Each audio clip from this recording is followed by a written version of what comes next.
आपको जो लिंक दूंगा उसको जब क्लिक करोगे तो आप डायरेक्टली इस फोल्डर में आ जाओगे। मैथ्स, आपको चारों सब्जेक्ट दिख रहे हैं अपने, अकाउंट्स, इको, लॉ और मैथ्स एंड सैट्स।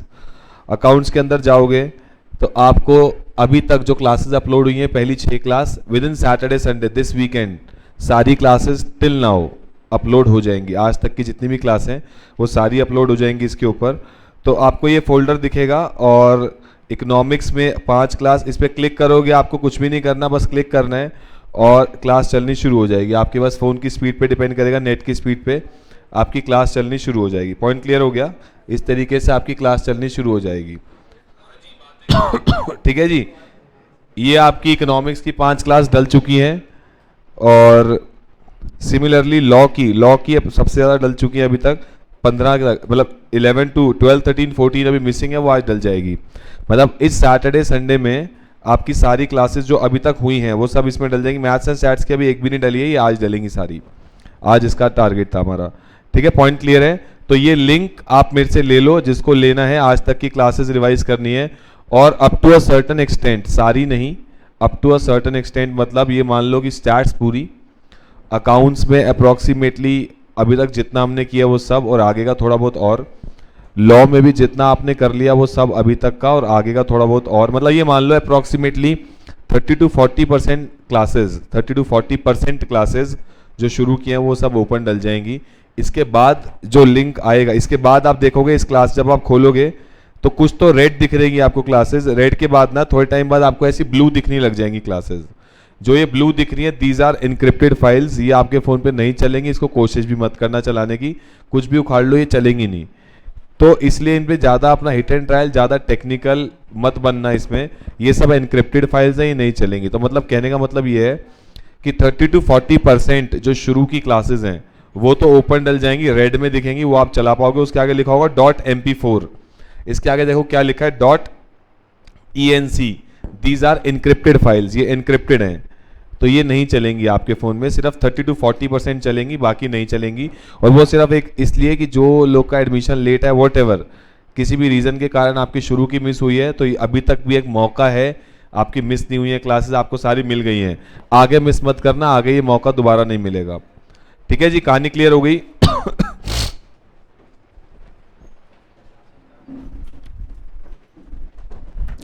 तो जिसको भी ये लिंक चाहिए जिसमें आपकी सारी क्लासेस इस बैच की, पिछले बैच की नहीं, इस बैच की सारी क्लासेस इसमें डल चुकी हैं, जिसको ये लिंक चाहिए इस नंबर पे व्हाट्सएप करना, कॉल मत करना, और आपको रिप्लाई जरूरी नहीं है उसी टाइम आए, लेकिन आ जाएगा 1-2 घंटे के अंदर आपको रिप्लाई। जैसे अभी मैं क्लास में हूँ, अगर आप अभी मेरे को व्हाट्सएप करोगे तो I will not be checking my WhatsApp, obviously not. तो मैं क्लास के बाद अपना फ्री टाइम जब भी होगा 1-1.5 घंटा पूरा दिन में, तो उसमें आपको सारे लिंक व्हाट्सएप कर दूंगा। जो भी लोग इस नंबर पर मेरे को व्हाट्सएप करेंगे उनको मैं व्हाट्सएप कर दूंगा सारा लिंक। आज तक की जो भी क्लास हुई है वो डल चुकी हैं, ले लेना मेरे से, जिसको चाहिए रिवीजन पर्पस के लिए, रेस्ट इज योर विश। ठीक है जी, अब चलते हैं आगे। हमारा कॉन्सेप्ट लेजर तक का हो गया है। अब हमें आज करना है ट्रायल बैलेंस। हेडिंग डाल लो, ट्रायल बैलेंस, बहुत इजी पॉइंट है ये भी।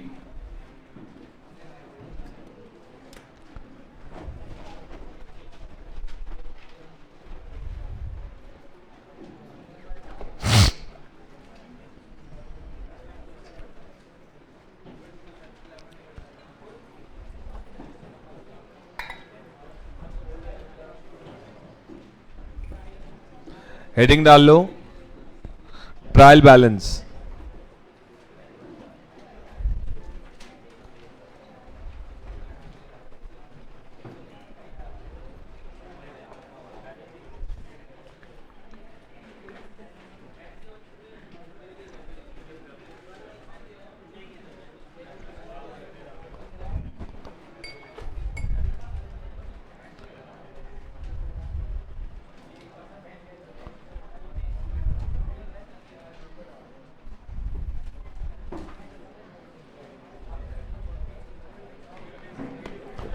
सुनो जी, कहानी सुनो, अब बातें बंद कर दो।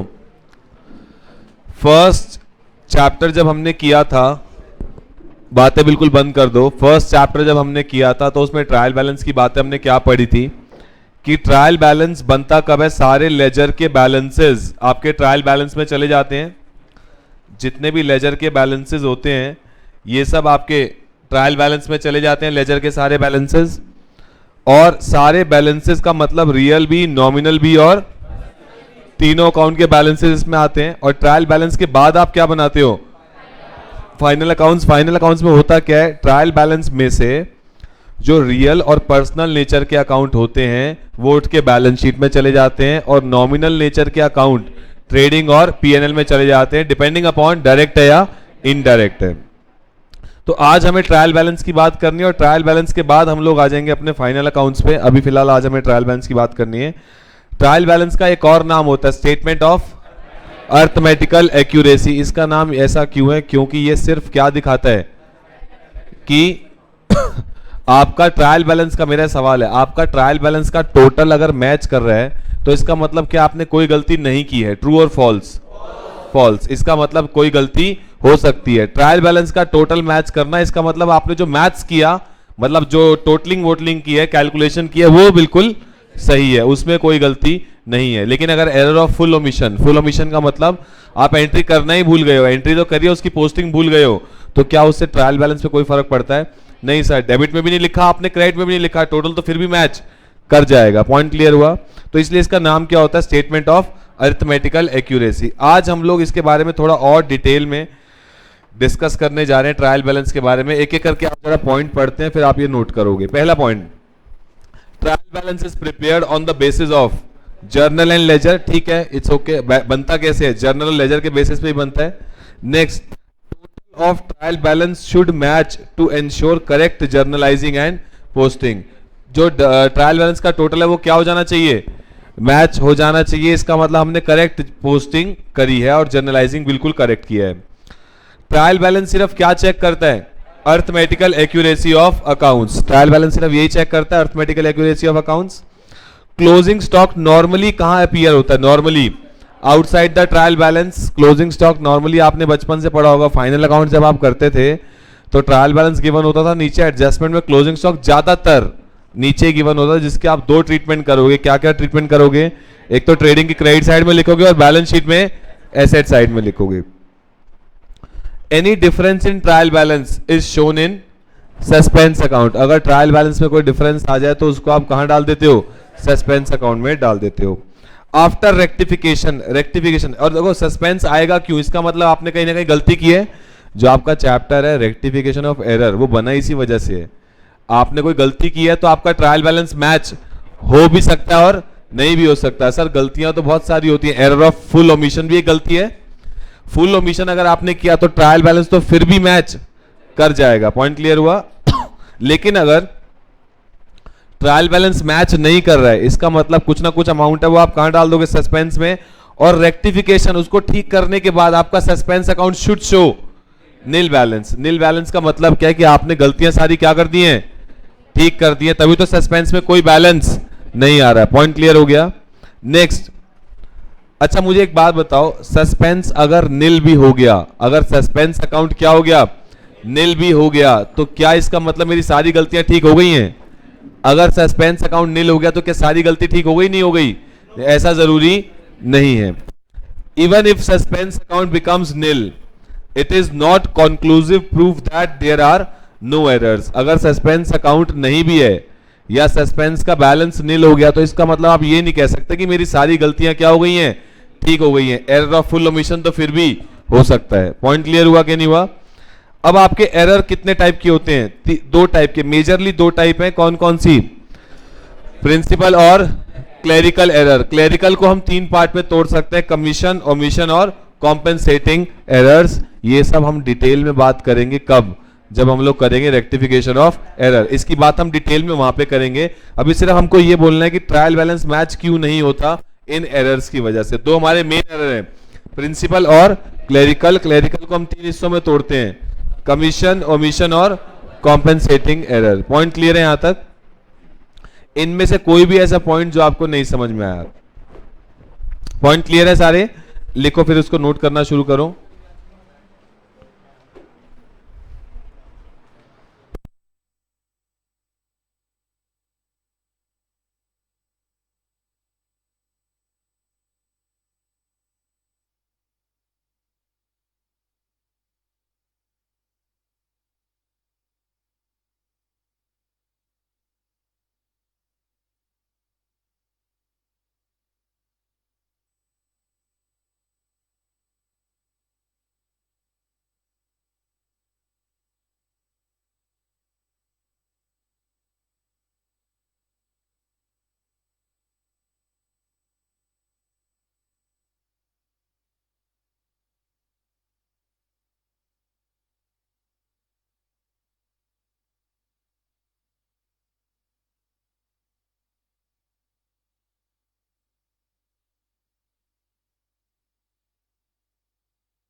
चले जी आगे चले, हो गया नोट यहां तक।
चलिए जी, हो गया नोट यहाँ तक।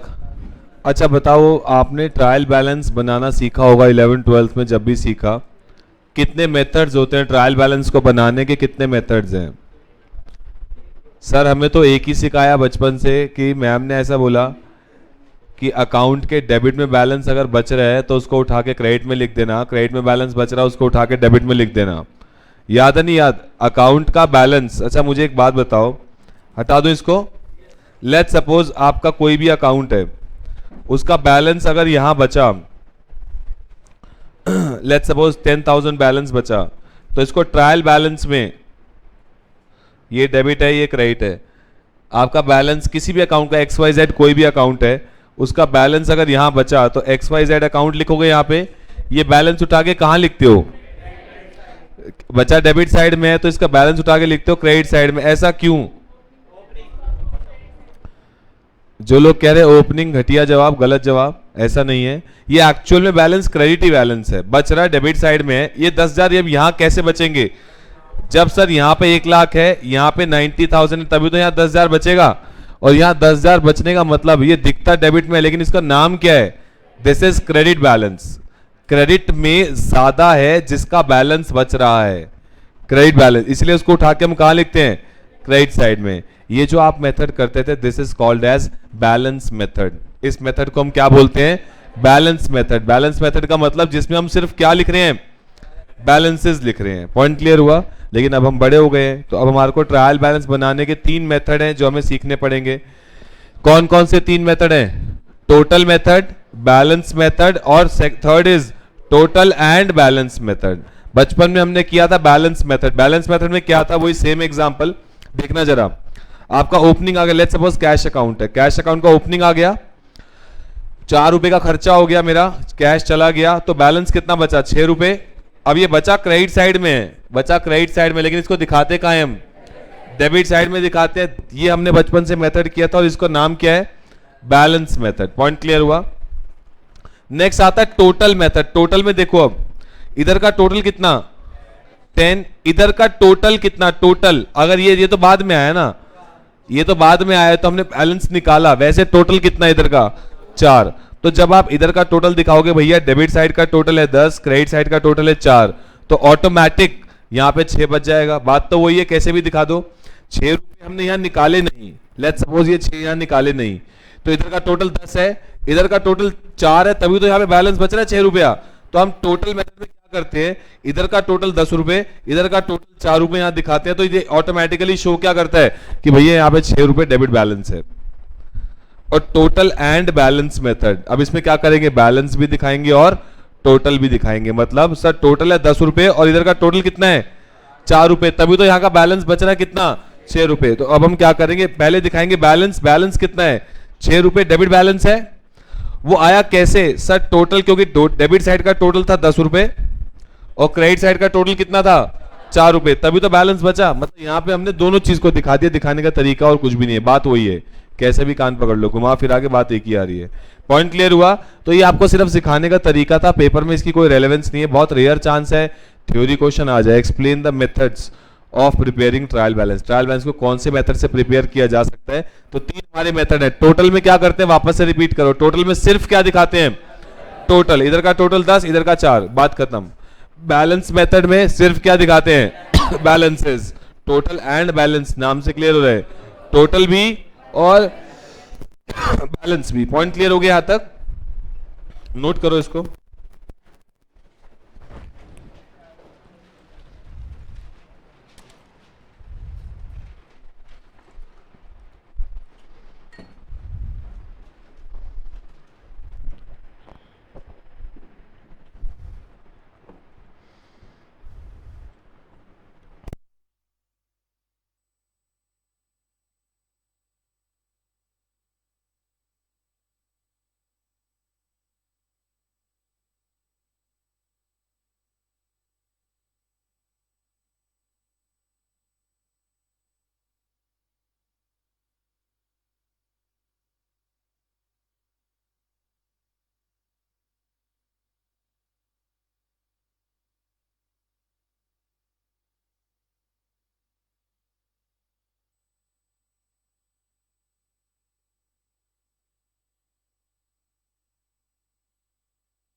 चलिए जी, हो गया नोट यहाँ तक।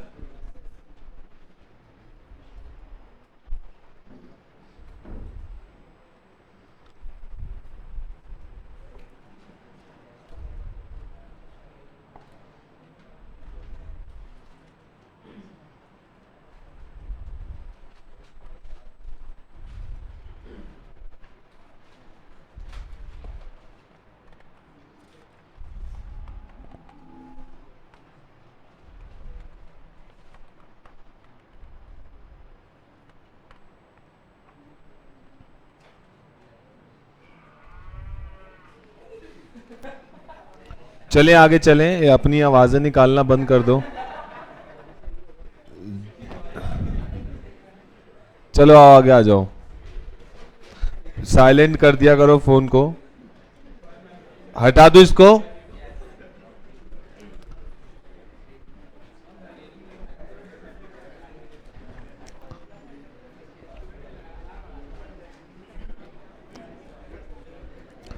और बहुत चीजें हैं जो आपकी पर्सनैलिटी को रिफ्लेक्ट करती हैं।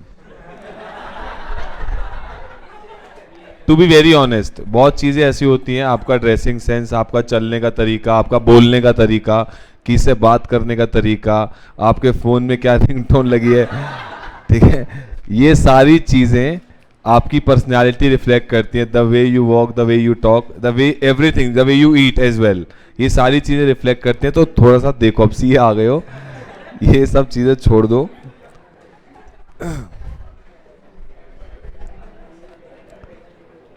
वही कहते हैं ना कि इंसान जो दिखता है एक्चुअल में वैसा हो चाहे ना हो, वो उसके बोलने से पता लगता है। किसी के इंसान के बोलने के तरीके से सबसे ज्यादा उसकी पर्सनैलिटी रिफ्लेक्ट होती है, सबसे ज्यादा।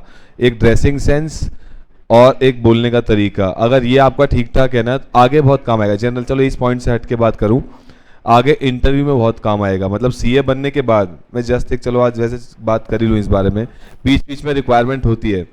सीए बनने के बाद आपको क्या लगता है कि आपको ऐसी नौकरी मिल जाने वाली है? मैं आपको इतने, मेरे ऐसे साथ के इतने दोस्त हैं जिन लोगों की मेरे से बहुत अच्छे मार्क्स थे, मेरे से बहुत अच्छे मार्क्स थे, पर वो अच्छी कंपनीज के इंटरव्यू क्रैक नहीं कर पाए बिकॉज स्टेज फियर। पहली बात, अगर मैं आप में से किसी को उठा के यहाँ बुला लूँ कि आओ जरा बोलते, किसी चीज़ पे डिस्कशन करते, आपकी हालत टाइट हो जाएगी, नहीं बोल पाओगे, पसीने छूटेंगे, नर्वसनेस होगी, बिकॉज अपनी पर्सनैलिटी पे कॉन्फिडेंस नहीं है। क्यों नहीं है? क्योंकि हमें पता है, हमें खुद भी पता होता है कि क्या हम कर रहे हैं, क्या नहीं कर रहे हैं, कैसे कपड़े हम पहन रहे हैं, कैसे हम चलते, कैसे हम बात करते हैं, वो सब हमें पता है, लेकिन फिर भी हम उसको ठीक नहीं करते हैं। और ये चीज़ें, आप मानो इस चीज़ को ना मानो, एक सीए और एक एमबीए में क्या फ़र्क होता है, मैंने ये चीज़ सीखी, एमबीई की थी मैंने, बीबीई के बाद एमबीई, बहुत फ़र्क होता है। हम लोग के पास ना ज्ञान इतना सारा होता है, सीए के पास इतना सारा ज्ञान है, लेकिन हम प्रेजेंट इतना भी नहीं कर पाते किसी के सामने। हमारे को आदत ही नहीं है। अभी आपको देखो क्या आदत डाली जा रही है, 3.5-4 साल कोचिंग में पढ़ोगे in a group of 100-200 students maximum, personality development के लिए कुछ है ही नहीं आपकी। और जो व्यक्ति एक 3 साल रेगुलर कॉलेज जा रहा है, उसकी पर्सनैलिटी, क्योंकि वो दिन रात अलग अलग लोगों से मिलेगा, अलग अलग तरीके से बात करेगा, सीखेगा वहां पे नई चीजें, लीडरशिप स्किल्स सीखेगा। यहाँ पे कुछ नहीं, आओ घिसुओं की तरह पढ़ो, पेपर दे दो, और जो ज्यादा घिसेगा वो पास हो जाएगा, सीधी बात। पर्सनैलिटी को लेके कोई पॉइंट नहीं है, पर्सनैलिटी को लेके कोई पॉइंट नहीं है। और ये चीजें आपको एग्जाम में तो ठीक है पास करा देंगी, इंटरव्यू के टाइम पे ना बहुत दिक्कत होने वाली है। एयरटेल का इंटरव्यू था एंड अप्रोक्सीमेटली 400 लोगों ने, मैंने पहले ही बताया आपको ये बात, 400 लोगों ने एप्लीकेशन भरी थी, 400 लोगों ने एप्लीकेशन सीए की, एंड ओनली 5 उनको लेनी थे, 5 उनके पास वैकेंसी सिर्फ 5 थी, और 5 में से भी वो सिर्फ 3 लोग को लेके गए थे कैंपस प्लेसमेंट में से, सिर्फ 3 लोग को। उसका रीजन था, डिग्री सबके पास है, मार्क्स सबके आए हुए हैं, बोलने का तरीका नहीं। यू आर रिप्रेजेंटिंग दुनिया की नंबर 1 कंपनी है एयरटेल टेलीकॉम सेक्टर में, और वो एक ऐसे बंदे को रख ले जो अपनी बात प्रेजेंट नहीं कर पा रहा, बोल नहीं पा रहा, या उसके पसीने छूट रहे हैं ऊपर चढ़ते, तो वो लोग, वो ऐसे लोग नहीं चाहिए होते।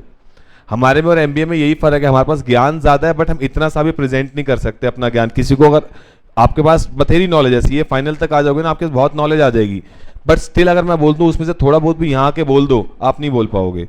अंदर डर इतना बैठा हुआ है क्योंकि किसी ने कभी कोई काम किया ही नहीं हमने।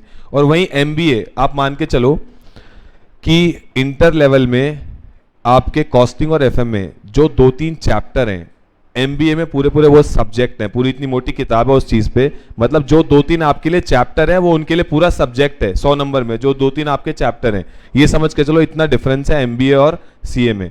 उनके पास नॉलेज इतनी सी होती है, वो इतनी सी नॉलेज पे भी ना पूरा पूरा दिन खड़े होकर बोल सकते हैं, उनमें पर्सनैलिटी इतनी डेवलप्ड होती है उनकी, यहाँ खड़े होकर बहुत ईजिली बहुत अच्छे से बोल सकते हैं, उनको कोई दिक्कत नहीं होती।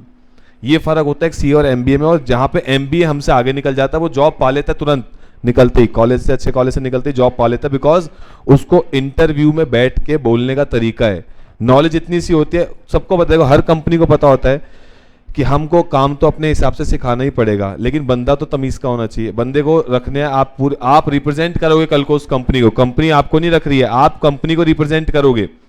और अच्छा पैकेज पाने के लिए, ये बिल्कुल प्रैक्टिकल बात बता रहा हूँ, अच्छा पैकेज पाने के लिए आपके पास डिग्री तो होनी ही चाहिए, साथ साथ पर्सनालिटी डेवलपमेंट होना चाहिए। अगर आपको पता हो जीएमसीएस नाम की एक ट्रेनिंग होती है, जब आपकी सीए फाइनल हो जाएगी तो सीए आईसीआई का ऐसा कहना है कि हम लास्ट में 15 दिन आपकी ट्रेनिंग होती है, 15 दिन जीएमसीएस उसको बोलते हैं। सीए फाइनल करने के बाद आपको 15 दिन की ट्रेनिंग पे करनी होती है जीएमसीएस के नाम से। वहाँ पे यही सिखाते हैं कि कैसे आप किसी होटल में बैठे हो तो आपका फोक और स्पून अगर आपने उस पे क्या बोलते हैं प्लेट में ऐसे रख दिया तो दैट व्हाट इट सिग्निफाइज, आपको कैसे खाना चाहिए, कैसे खड़े होना चाहिए, कैसे कपड़े पहनने चाहिए, वो सब 15 दिन में सिखाते हैं आपको। लेकिन मेरे को टोटली इलॉजिकल लगता है ये चीजें। जो व्यक्ति 24 साल तक गवारों की तरह खाता है उसको 15 दिन में कैसे सिखा दोगे आप?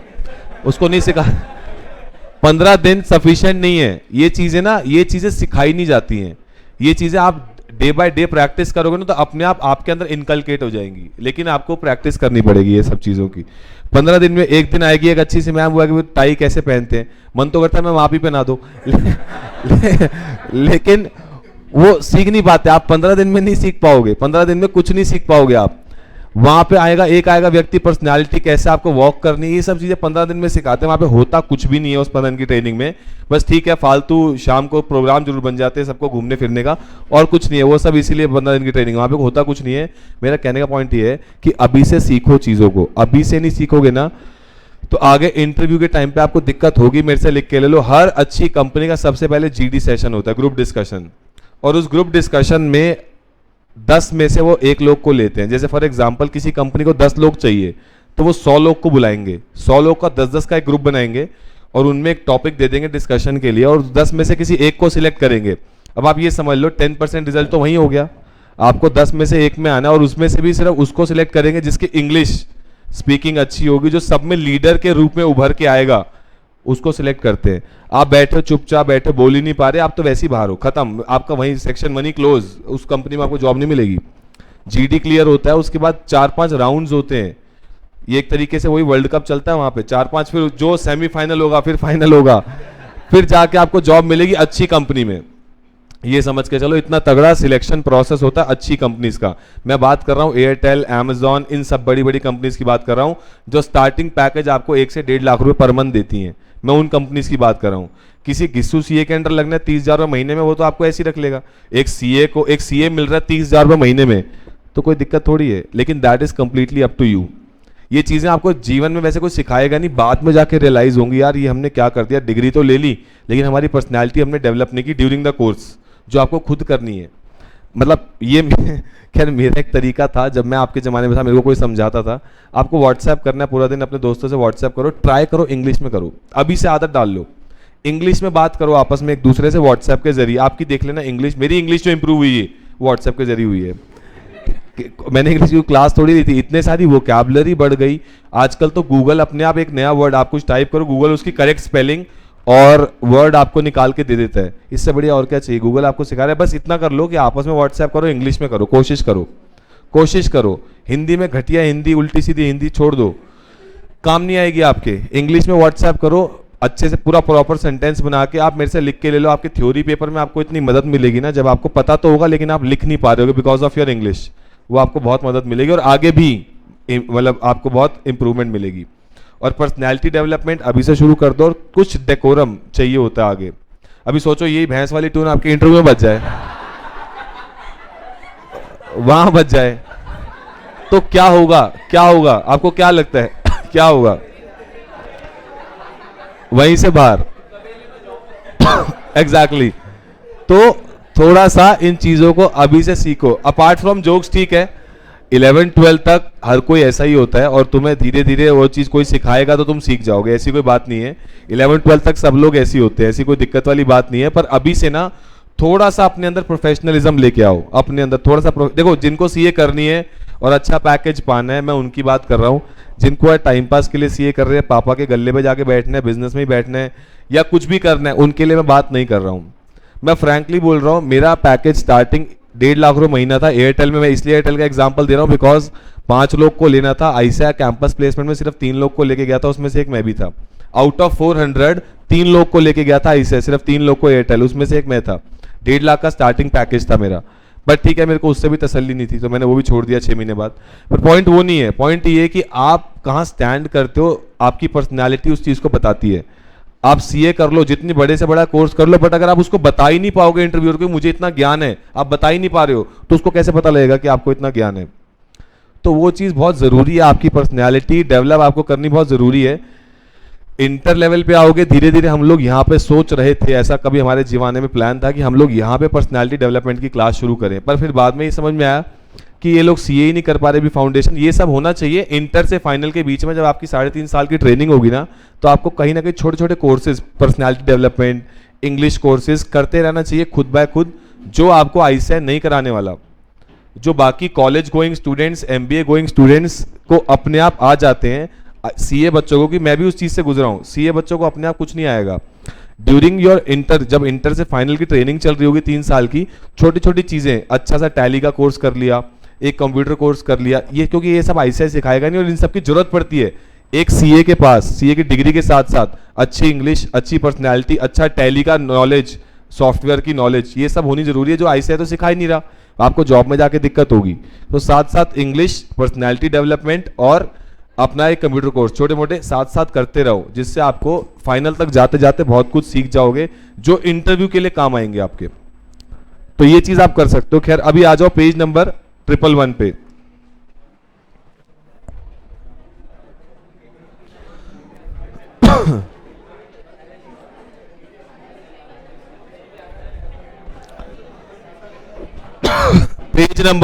पेज नंबर 111 पे आ जाओ.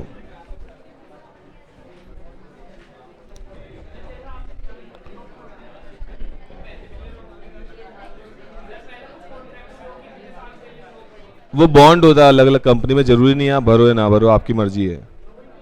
लिखो जी, आओ पेज नंबर 111 पे आ जाओ, बातें नहीं करो.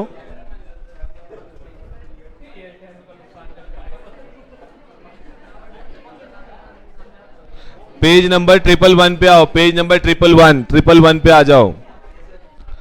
Objectives of preparing trial balance, important theory question है, 4 नंबर में शायद आपके एग्जाम में आ सकता है. ट्रायल बैलेंस बनाने के क्या ऑब्जेक्टिव्स हैं, इंपॉर्टेंट है.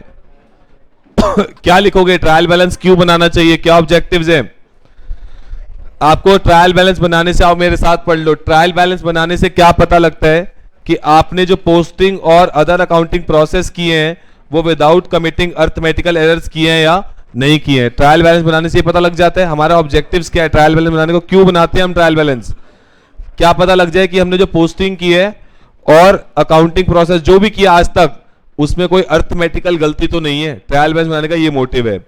उसके बाद फाइनेंशियल स्टेटमेंट्स जो बनती हैं वो किस पे बनती हैं, और normally prepared on the basis of trial balance के बेसिस पे या फाइनेंशियल स्टेटमेंट बना पाओगे. तो हमारा ऑब्जेक्टिव, हम यह बात कर रहे हैं कि ट्रायल बैलेंस क्यों बनाए, क्या ऑब्जेक्टिव है.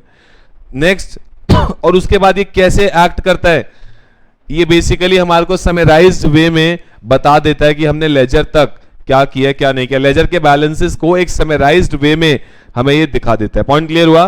तो ट्रायल बैलेंस बनाने के 3 ऑब्जेक्टिव क्या रहे. पहला ऑब्जेक्टिव, हमने क्या पोस्टिंग और अदर अकाउंटिंग जो प्रोसेस किए आज तक उसमें कोई अर्थमेटिकल गलती तो नहीं है. दूसरा, फाइनेंशियल स्टेटमेंट बनाने के लिए आपको ट्रायल बैलेंस चाहिए ही चाहिए. और तीसरा, ये आपको क्या बताता है, समरी बताता है, आज तक आपने जो लेजर बनाया उन सबकी समरी बताता है. पॉइंट क्लियर हो गया. नेक्स्ट, लिमिटेशंस क्या है ट्रायल बैलेंस की. थ्योरी क्वेश्चन शायद आपके एग्जाम में आ सकता है, 4 नंबर का डायरेक्ट सवाल. लिमिटेशंस क्या है ट्रायल बैलेंस बनाने की, क्या लिमिटेशंस है, क्यों, क्या नुकसान है. पहला सबसे बड़ा नुकसान क्या है, it is not conclusive proof of accuracy. इसका मतलब जो अभी हमने बात की ट्रायल बैलेंस का मैच हो जाना, क्या ये शो करता है आपने कोई गलती नहीं की होगी? नहीं, गलती तो फिर भी हो सकती है। नेक्स्ट, ट्रांजैक्शंस जो आपने जर्नल में डाली ही नहीं, जो ट्रांजैक्शन आपने जर्नल में डाली ही नहीं, क्या उसका इफेक्ट ट्रायल बैलेंस में शो हो रहा होगा? नहीं सर, हो ही नहीं रहा होगा। रॉन्ग अमाउंट अगर आपने दोनों कॉलम में डाल दिया है एक बात बताओ, आपको एंट्री करनी थी कैश टू सेल 500 500, आपने एंट्री कर दी कैश टू सेल 5000 5000, दोनों तरफ गलती की है, तो क्या ट्रायल बैलेंस ये बता पाएगा? नहीं बता पाएगा। Wrong account has been mentioned in journal.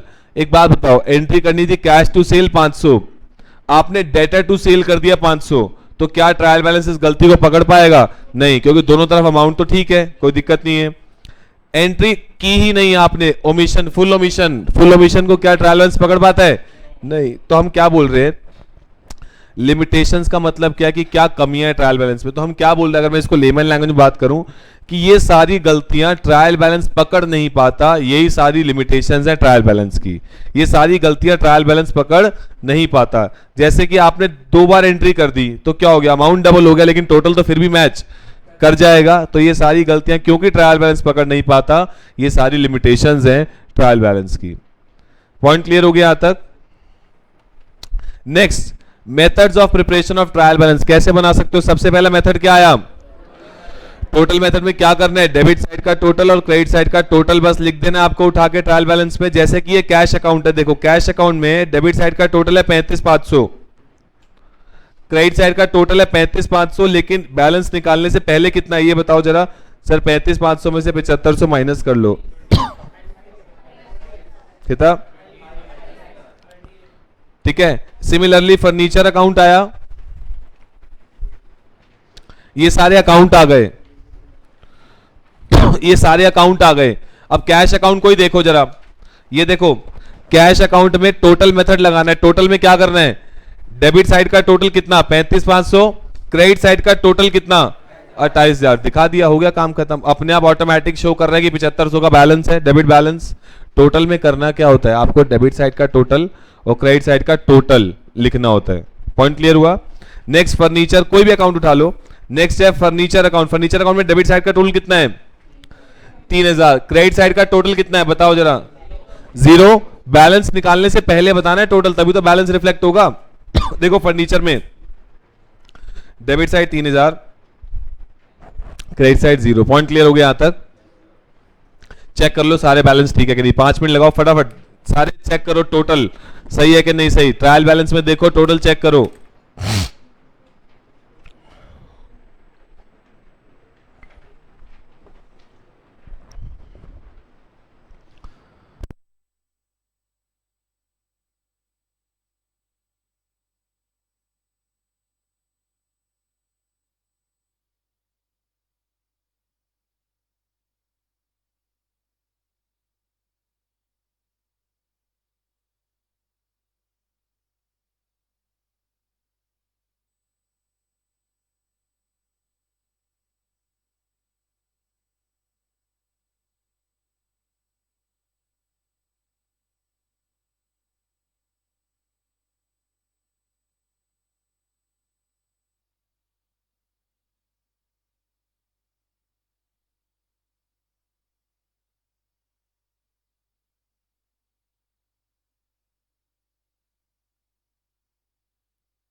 हो गया यहां तक? चेक कर लिया टोटल में क्या करना है, सिर्फ टोटल दिखाना है, बहुत इजी है। Illustration number 2, page number next page number पे आओ। अब नेक्स्ट पेज देखो, अगर उसी इलस्ट्रेशन को बैलेंस मेथड से करना हो तो क्या करोगे, जो बचपन से करते आए हैं। सिर्फ क्या दिखाएंगे हम, बैलेंसेस। जैसे कैश अकाउंट का बैलेंस कितना था 7500, डेबिट में दिखा दिया, डेबिट बैलेंस था तो डेबिट में दिखा दिया। ऐसे बस फटाफट 2 मिनट लगाओ, चेक करो सबके बैलेंस। अभी ये इसमें ये नहीं चेक करना बैलेंस ठीक लिखे, वो तो लिखे ही है। आपको दिमाग लगा के बस ये सोचो बैलेंस किस तरफ आना चाहिए, वो ठीक है नहीं ठीक, वो चेक करो एक बार फटाफट से चेक करो।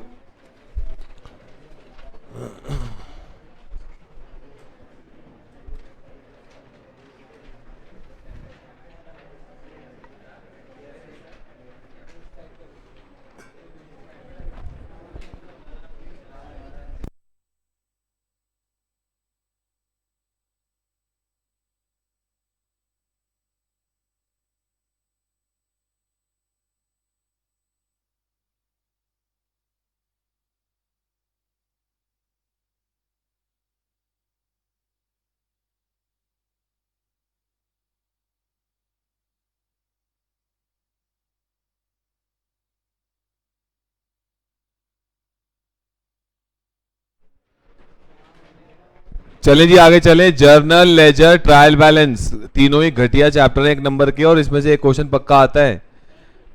नहीं, 100 नंबर का पेपर बनाते हैं इसमें से। तो इसमें से मान के चलो अप्रोक्सीमेटली 6 to 8 मार्क्स का एक क्वेश्चन, या 4-4 के 2 भी आ सकते हैं। मतलब 8 से 10 नंबर की इस चैप्टर की वेटेज है, जर्नल, लेजर, ट्रायल बैलेंस। और जो पहले 9 टॉपिक हमने पढ़े हैं जो कि फुल थ्योरेटिकल थे, उसमें से भी 10 नंबर का पेपर आने ही आना है आपको। बहुत सिंपल डायरेक्ट सवाल, limitations of this, functions of accounting, ये वो फलान डिकान। 20 नंबर का पेपर बहुत आसान आने वाला है। अभी तक जितना पढ़ लिया, ऐसे पढ़ते चले जाओगे सारा पेपर ही आसान है। आ जाओ। नेक्स्ट नेक्स्ट देखो, नेक्स्ट है total and balance method. Total and balance में क्या दिखाना है आपको? ये हो गया जी बैलेंस, ये हो गया जी क्या? टोटल। टोटल भी दिखाना है और बैलेंस भी दिखाना है। 2 मिनट लगाओ, चेक करो ठीक है कि नहीं। टोटल भी दिखाना है, बैलेंस भी। 2-4 अकाउंट रैंडमली चेक कर लो, कोई भी बीच में से अकाउंट रैंडमली चेक कर लो बस, ठीक है कि नहीं।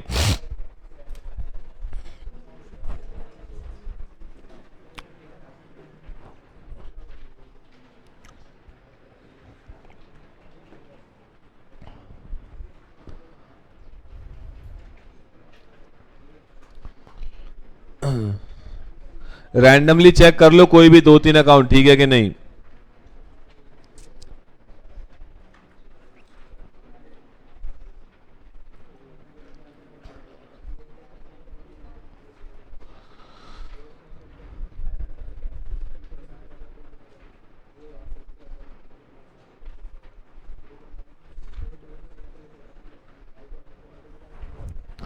चलें जी आगे चलें। Next illustration number 3। अब आओ जरा देखो, following are the ledger balances. आपको लेजर के बैलेंसेस गिवन है। Prepare trial balance of Anuradha traders on 31 March 16। आपको ट्रायल बैलेंस बनाना है, कुछ भी नहीं करना है, इसको उठा के ट्रायल बैलेंस के फॉर्मेट में डालना है सिर्फ, और कुछ नहीं करना है। बस आप मुझे ये बता दो, कैपिटल अकाउंट का बैलेंस गिवन है, किधर को जाएगा? डेबिट में, क्रेडिट में? क्रेडिट में। Sales, purchase, sale return, discount allowed, debit. Expense, debit. Next trade receivable, debit. Trade payables, credit.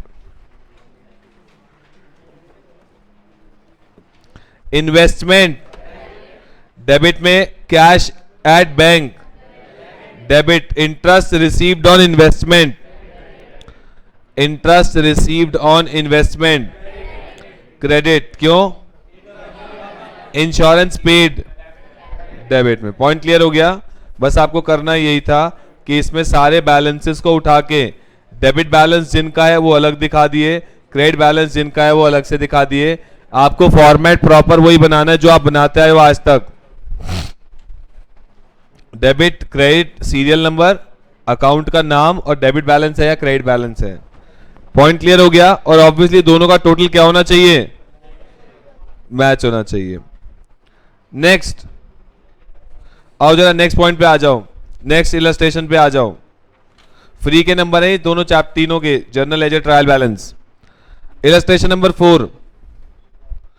One of your clients mister Singhania asked you to finalise the accounts till date. उसने सारी transaction record किए हैं और ये सारी आपको चीजें बता रहे हैं, सिंघानियास कैपिटल, ड्राइंग्स, ये सब फलान डिकान, डेबिट क्रेडिट बैलेंस आपको बता रखे हैं। The closing inventory on 31 March, closing inventory की वैल्यू 574 है। उसने क्लेम कर रहा है कि that he has recorded every transaction correctly, check the accuracy of above trial balance. आपको ट्रायल बैलेंस की एक्यूरेसी चेक करनी है, ठीक है या गलत है, बस ये बताना। देखो, कैपिटल का बैलेंस क्रेडिट होना चाहिए, सही है। उसके बाद ड्राइंग्स का बैलेंस डेबिट होना चाहिए, ठीक है। लीज होल्ड प्रीमिसेस डेबिट होना चाहिए, ठीक है। सेल्स का बैलेंस, ठीक है। ड्यू फ्रॉम कस्टमर, जो पैसे लेने हैं कस्टमर से, ये गलती कर रखी है, ये कहां आना चाहिए? डेबिट में आना चाहिए। ड्यू फ्रॉम कस्टमर मतलब कस्टमर से पैसे लेने, डेटर हैं ये लोग आपके। परचेज डेबिट में आना चाहिए। परचेज रिटर्न ये गलतियां हैं। लोन फ्रॉम बैंक, बैंक से लोन ले रखा है। ट्रेड पेबल्स क्या बैलेंस होना चाहिए ट्रेड पेबल्स का? क्रेडिट होना चाहिए, गलती कर रखी है। ट्रेड एक्सपेंसेस डेबिट होना चाहिए, ठीक है। कैश एट बैंक डेबिट होना चाहिए। Bills payable, salary and wages debit. Opening stock है, ओपनिंग स्टॉक बैलेंस क्या होना चाहिए? स्टॉक का balance debit. Rent and rates debit ही है। सेल रिटर्न डेबिट होना चाहिए, क्रेडिट होना चाहिए? डेबिट होना चाहिए। पॉइंट क्लियर हो गया। अब आपको करना क्या है, इन सब चीजों को जहां जो आनी चाहिए वो करेक्ट करके आपको टोटल मैच कर देना है। पॉइंट क्लियर हो गया, बस करेक्ट करना था। नेक्स्ट आ जाओ। अच्छा, पेपर में आपने इसको करेक्ट तो कर दिया, उसके बाद रीजन 2 नंबर के हैं, रीजन 2 मार्क्स। अगर रीजन नहीं लिखोगे 6 में से 4 नंबर मिलने वाले हैं। रीजन के नंबर लिखने, मतलब रीजन नहीं बताना आपको क्या करा क्या नहीं करा। आयशा को लगता है आपने कहीं टेपा ना हो, किसी और का देख के ना करा हो, तो आयशा को ये नहीं पता, हम ये भी तो टेप सकते हैं। बट स्टिल पॉइंट क्या, आपको इसके 2 नंबर मिलने हैं, इसको लिखना जरूरी है, ठीक है। अभी पीछे क्वेश्चन बैंक पे आ जाओ।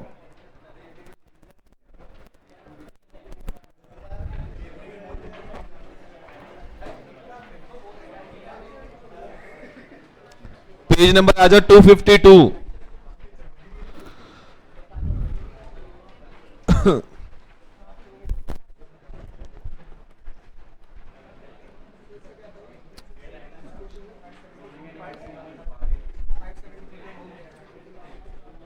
ये तो टोटल है। पेज नंबर 252 पे आओ, 252।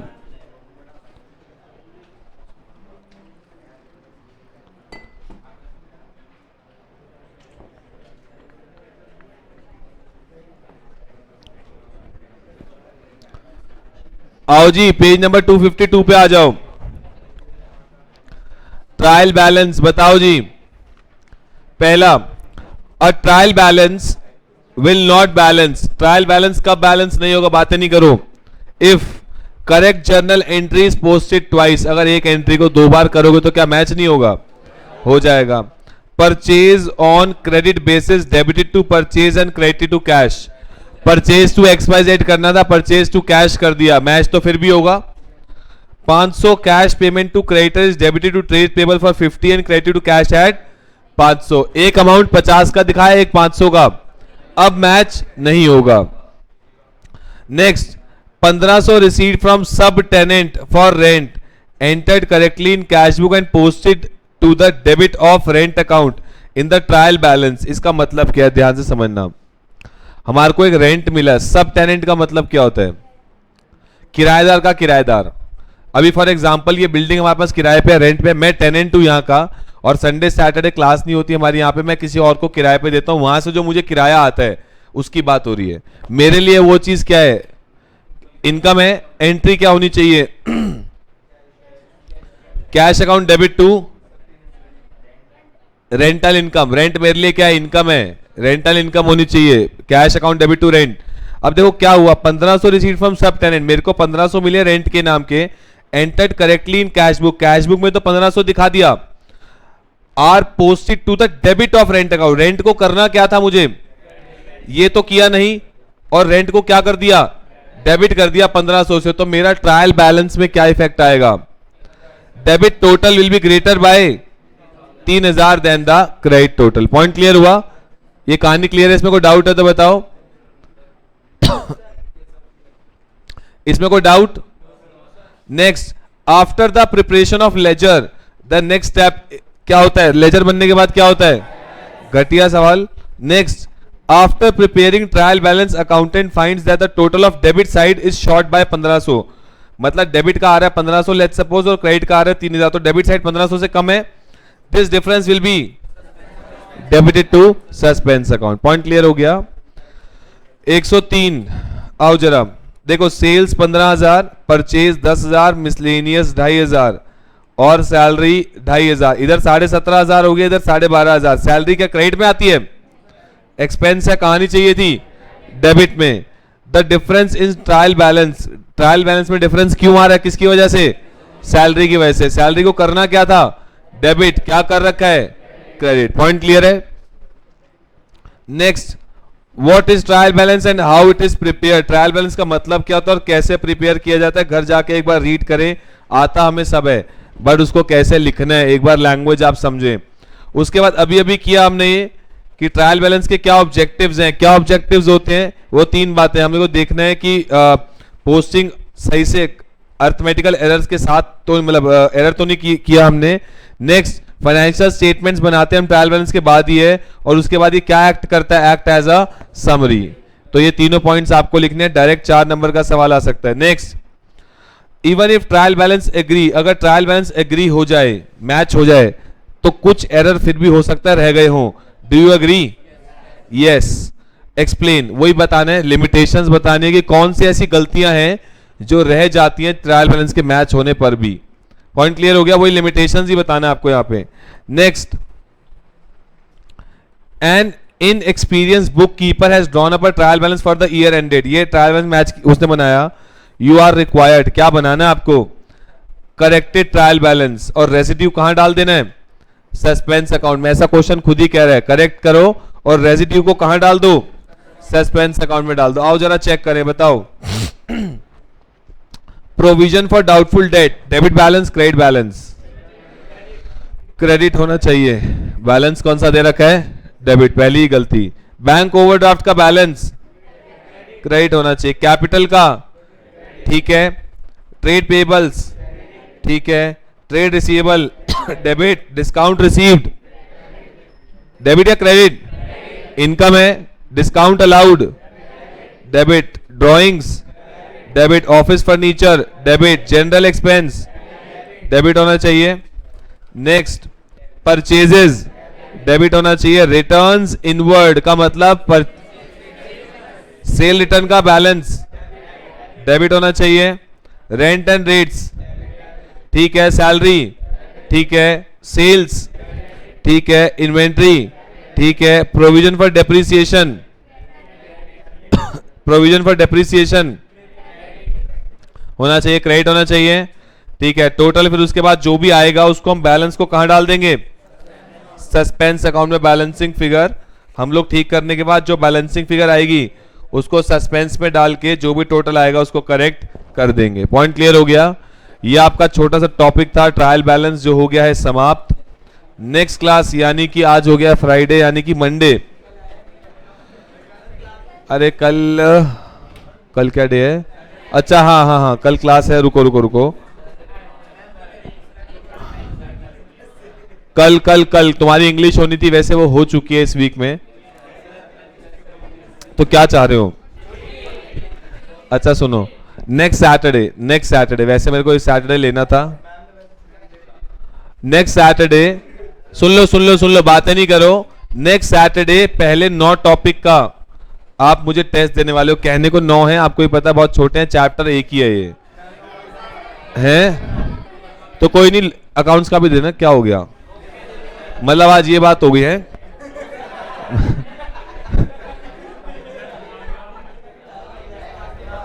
मतलब भेदभाव ना करें आप मैम और मेरे बीच, ठीक है। मानता हूं लड़कों की तादाद यहाँ पे ज्यादा है, बट स्टिल जो भी है, सुन लो, बातें नहीं करो। नेक्स्ट सैटरडे आपका पहले 9 टॉपिक का टेस्ट होगा। जिन्होंने नहीं किया है उनके पास टाइम भी मिल गया है, वो मेरे को मैसेज करे, मैं उनको लिंक दे दूंगा सारी क्लासेस का। वो घर पे पूरा हफ्ता बैठ के आते जाते रास्ते में देख सकते हैं। तो ये बहाना लेके मेरे पास ना आए कि सर हमने किया नहीं है। तो आपको संपर्क करें, इस नंबर पे संपर्क करें।